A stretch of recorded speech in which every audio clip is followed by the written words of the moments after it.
guys, it's Jen from over at worldofjencraft.com, and this is our card for today. So I have 3 different variations of this. This is the one that we are actually going to be creating today. What I did is I used our stitched rectangle dies to create an embossed look on here. Now this has been out for quite a while. I've seen some Jennifer McGuire videos, and at one point Stampin' Up! Actually did sell, when we were still selling the Big Shot and all of the accessories. They also were selling a set that had the gray rubber mat, which is just looks like this, and then this platform, and then which is I don't even think it's a 1/4 of an inch thick, but and then a little blue mat. You can get these, I believe, like through Amazon, just that Stampin' Up! Doesn't sell them anymore. But when they did, I bought it, and I don't know why, but I was just maybe a little nervous to even try it out. And I did watch a video. I can't remember who it was, and the way she explained it made everything like crystal clear as to how I was supposed to do this. So of course I'm like, well, I need to try this with our stitched dies. Now I do have 3 different variations. These 2 use the same larger stitched die to start with, and then just depending on the size stitched rectangle that you use, or whatever die that you're using, will give you various little designs in it. This one I ended up going with a smaller stitched rectangle, and then went smaller even more on the inside. So let's get to our project straight away, and I will show you how to create this really, I don't know, I just think it's really elegant. And look, I mean, it doesn't hardly take any paper at all, right? So that's even better. So I'm going to put those 2 aside. Now I did use the Varied Vases. This is the punch that goes with it. And this is actually the first time I've ever used this stamp set, even though I've had it since it first came out, which was a while ago. So this is it. And then the stitched rectangles that I used, I will have dimensions as I'm working through this, and I'll let you know the ones that I use. But for this card, it was these 3 here. For paper, it's seriously just a Whisper White 4 1/4 by 11 for your card base.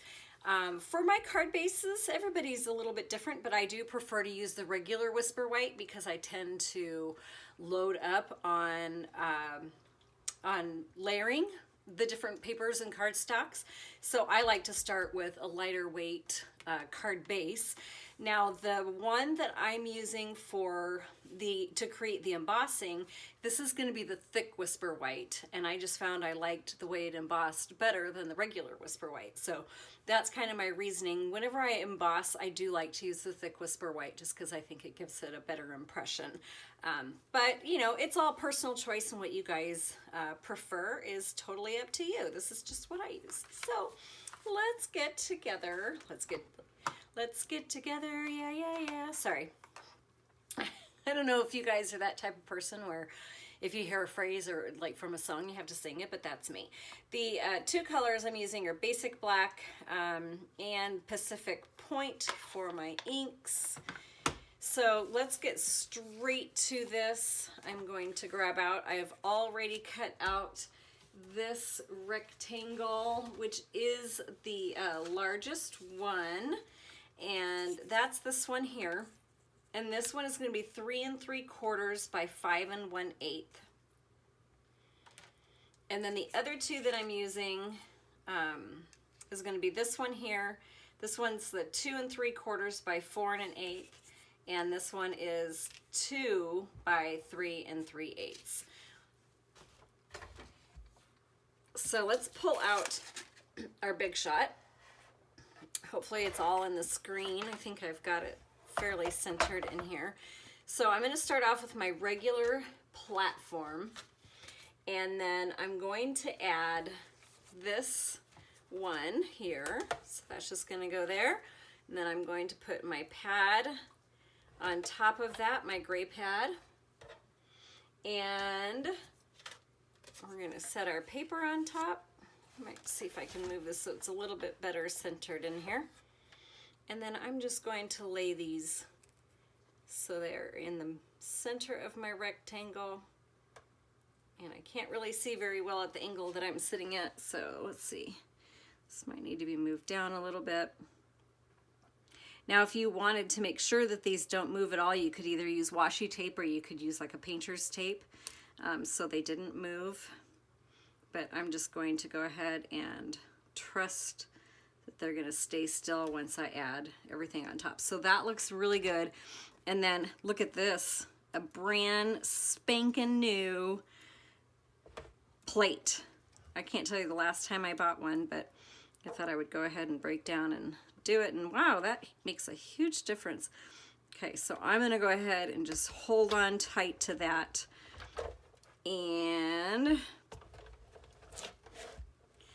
just roll it through, and that should emboss it but not cut it. And there goes my good old puppy dog. You can never trust these guys to stay quiet no matter where they are in the house. So I'm gonna hope that that's all the barking he's gonna be doing. But as I get this out here, so check it out, look at that. Is that just not the coolest ever? I love the dimension. Kind of looks to me like it's quilted. And I'm not sure why I got this little mark on here, because I used a clean plate. So let's move on to the paper choice quick. So the paper that I used for this is from the, let me get my paper out because I forgot what it was. See a Silhouette. Now this is in the annual catalog. And the reason I chose these papers is I felt like they gave the vases a really pretty marbled look. I just thought that was really cool. And then of course the blue one. But let me show you quick. So these are like the back sides, I guess, as it would have been. There's that one. And then this, which was a lot of fun to get the different colors in my vase. And then you have this really beautiful kind of burnt orange, almost looks like fire. So that's why I chose to do these, but you could certainly use any kind of paper that you want, any kind of pattern paper. It'd be cute like in a little gingham check or pretty much anything, like we'll make a little floral vase. There's so many different things that you can do with this. So let me grab out my punch and let me figure out, we're going to be doing the blue card. So let's see, we'll just grab out this paper here. And then what I did is I just kind of went along, and you can cut into the paper if there's something in the center, you know, just cut into the paper and do it wherever you feel looks the prettiest to you. So, you know, you can cut out all of them at the same time and get different looks with each one. I think let's try, I kind of like that one. So I'm just gonna punch. And it's gonna be even a little bit different from the one that I have, which I think is kind of cool too. So then no vase is going to look alike. And then I'm going to grab out a pop dot for that, because what we're going to be doing is adding some of the shimmery crystal effects. So there it is. I swear if this was a snake it would have bit me. All right. So I'm going to go ahead and just stick that on there. And when it comes to the actual stamping of the image, I kind of had to guess a little bit as to my placement, because I'm not going to have my vase on there yet, right? So we'll just go ahead and get this inked up. I'm kind of basing on where I have the top of that. That's where I'm going to put this. This got a little off-centered when I first did it. But let's see. So we're going to try and do it like there. And then while I have that, let's switch over to our Pacific Point. And And what I like about this stamp set is the little flowers you don't have. I mean, you could color them in if you want, if you didn't have, you know, maybe you had the marker in the color but not the ink pad. And then this just gets lined up, and hopefully it won't leave that center part. Oh, my eyeballs are really bad right now, so this might be totally off. Okay, not too shabby. And then what I'm going to do is I'm going to take my shimmery stuff and just color this in. Now the ink is going to bleed a little bit because the pen kind of takes up that ink, but that actually works out nice for me since my flowers are just a little off. Kind of pick up that ink and fill in where the stamping did not. So we'll take a second, give it a little shimmer, and you certainly don't have to put any shimmer on here, but you guys should know me by now. If you've been following me, you know how I like my sparkle. All right, so there's that, and then I'll go ahead and I think I want to put my hello down at the bottom, so let me get that on quick, and I'm just going to use the basic black for that, and that's just going to go down here, and then let's throw our vase on. This really doesn't take any time at all to create. That's kind of how I like things, nice and quick and simple. See, I got that stem off just a little bit, so it's just going to come out the side of the vase, I guess. Maybe it's just the way that stem comes down from the flower. The next thing that I am going to do is I'm going to use my Shimmery Crystal Effects. You could use any kind of liquid glass or crystal effects or the Nuvo drops to do this.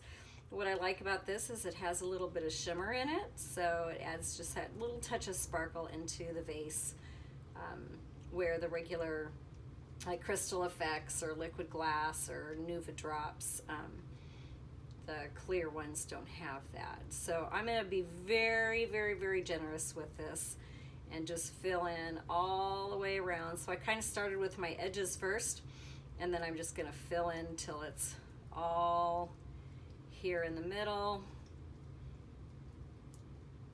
Make sure that that's, I might go back and maybe put a little bit of a pop dot underneath of that.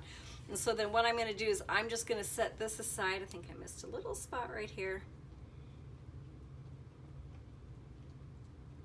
So I'm going to set this aside, which I can't really do, so I probably should have done my vase at first. But we're going to get this card done and over with as quickly as possible. This stuff is actually pretty thick, so it really won't run when you play with it, but my fear is setting something down on top of it, you know, and ruining it, because ask me how I know. I've done that one too many times. I'm just going to give a few more of these on the back just for a little bit of stability, and then peel them all off and we'll be good to go. I think I'm going to throw a couple here in the center. Be careful about that one.